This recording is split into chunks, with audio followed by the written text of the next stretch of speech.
Hello, my name is Roland Cook. I'm the president of Helping Haiti's Children. Thank you for tuning into our website. You're about to view a video about one of the orphanages we support. It's called Hope for the Children, and it's located in Croix de Bouquette. That's a village of about 15 miles due east of Port-au-Prince. This video was taken in May of 2010, about 4 months after the earthquake. You'll see the date on the video of 2000. That's a mistake. Pay no attention to it. Guaranteed, it was taken in May of 2010. Hope for the Children Orphanage has some 67 children there. Plus, they also have a school of grades 1 through 6. And they have about an additional 40 children that come in every day to go to school. So sit back, relax. You'll see a lot about Port-au-Prince. You'll see the damage from the earthquake. And you'll see a lot about Hope for the Children Orphanage. Thank you. Hey, gang. Typical street on our way to the orphanage. Paved by Roland. Yeah, we're going to pave it. No, we're really not. And here we finally arrive at the door, gated door to the entrance to the orphanage. This building you see behind the walls is rented and is used for administrative offices and some sleeping dormitories for the kids. The orphanage had to build this wall to keep people out. Otherwise they would rush in and steal the food that they were preparing for the kids. So they had to build this wall. They locked this front door, this gate, to keep those out. I better get in or I'm going to be stuck out here. As we enter the courtyard here to the orphanage, we see our supplies have arrived. They had gone out, bought piles of 2x4s and some blocks that we will use for a foundation. The kids are going to bring them all in position so we can start building. So this really is the courtyard. You can see one of the United Nations tents in the background. And here's that administrative building I was telling you about a little earlier.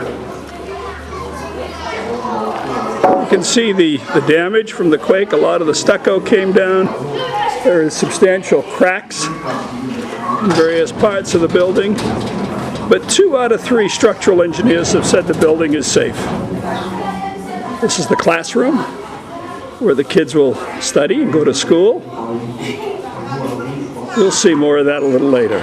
Okay, and as a point of reference, here's the big yellow building that you see upon entering. And we just pan down to one of the dormitory tents. They now have over 100 kids staying here.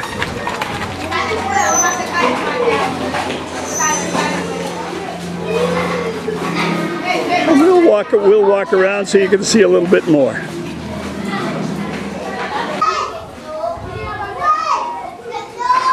And here we have a tent donated by UNICEF. And another tent over here for adults or teenagers. They do have teenagers here.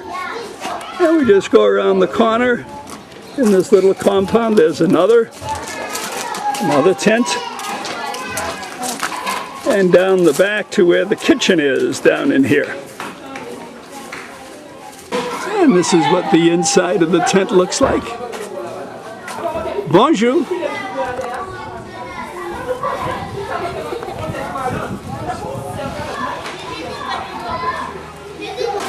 And this is where the elite meet to eat. As Craig and his soon-to-be daughter, we hope, Christine, Mary Ellen, Tim, Natalie over here. There we are. There's Ron. Got the whole crowd. And here are some of the guys. Bonjour. Aren't they cute? And here we are at the rear of the big yellow building, looking down along the side to those classrooms we saw a little earlier, just off the front. Just off the front of the big yellow building. Hey, bonjour.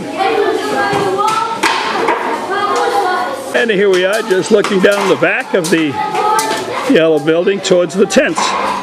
And that's the tour of the orphanage.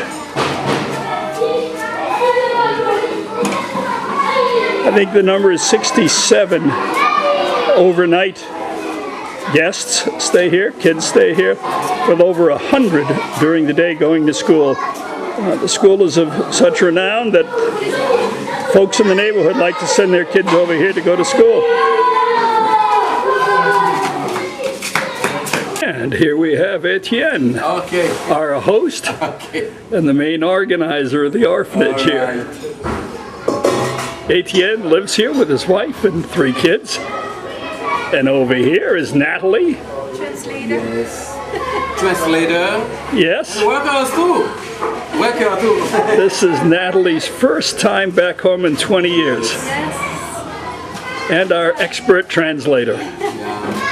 So Etienne and Natalie. Yes. And here we are with Mary Ellen in the back of the tent. Yes, let's go check it out. This is the boys, where the older boys sleep.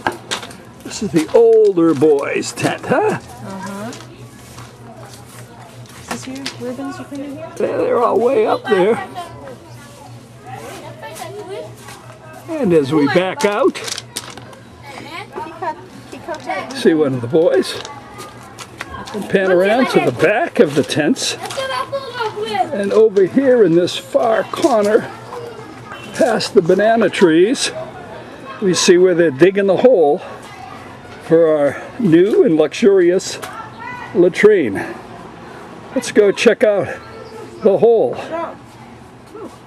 And here we come to check out the hole. And there it is. Right now it's about 4 feet deep, and we're looking for something about twice that deep depth, about 8 foot deep. So they got a ways to go. You can see over here all the dirt that they've pulled up.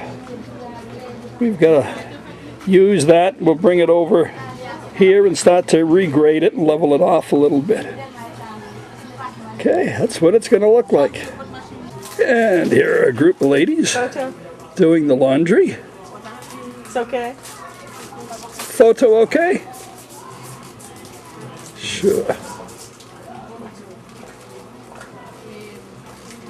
And here he goes, digging deeper and deeper and deeper.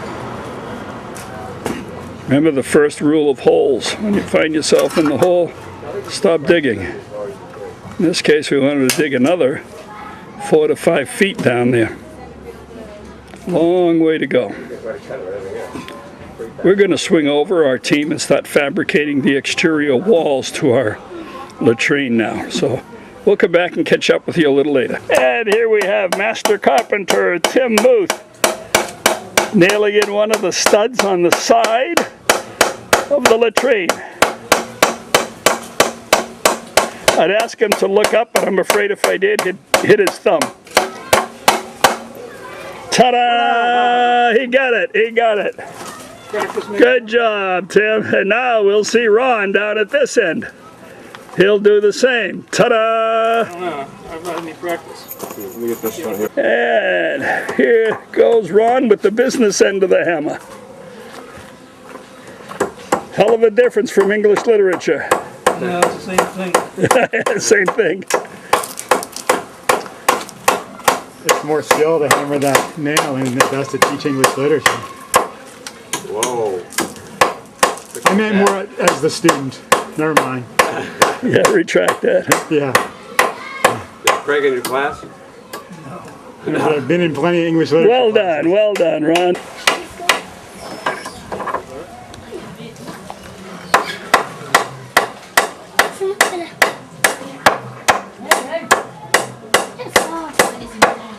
The sound effects are because I'm right in front of the current bathroom.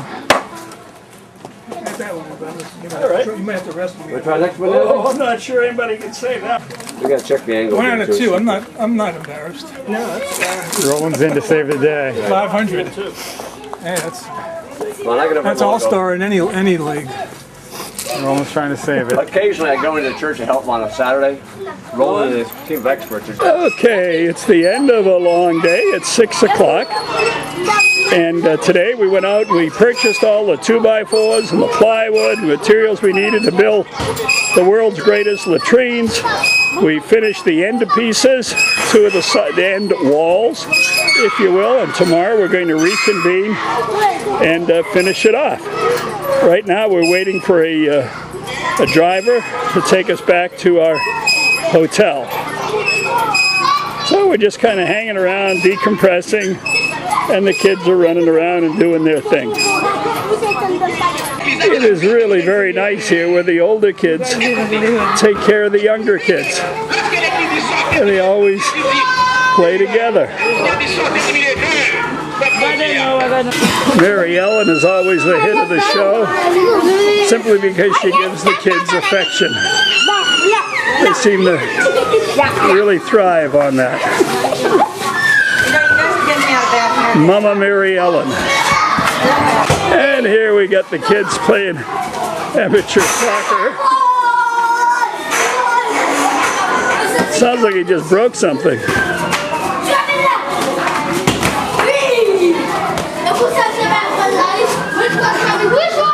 All of this activity is happening at the end of the day. It's a very loving, nurturing kind of a place. And even Roland made me work for 12 hours straight in the sun. Even Uncle Tim has found a little girl to place on his knee.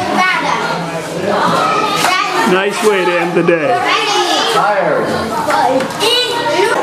Well, good morning. It's Saturday morning, and Mary Ellen has brought a whole bunch of coloring books from Publix for the kids. So they're all busy here in the classroom coloring their books.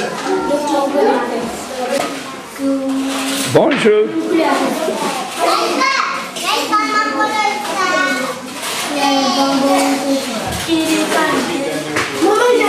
And here's a whole bunch more.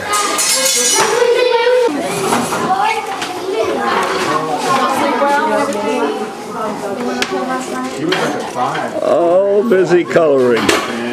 Thanks to Mary Ellen and thanks to Publix. They all got colorful hats yesterday too, so you'll see a lot of them with their light blue and orange and yellow and all kinds of colors. Yeah, and here's just some of the kids just kind of taking it easy. The bright green hat.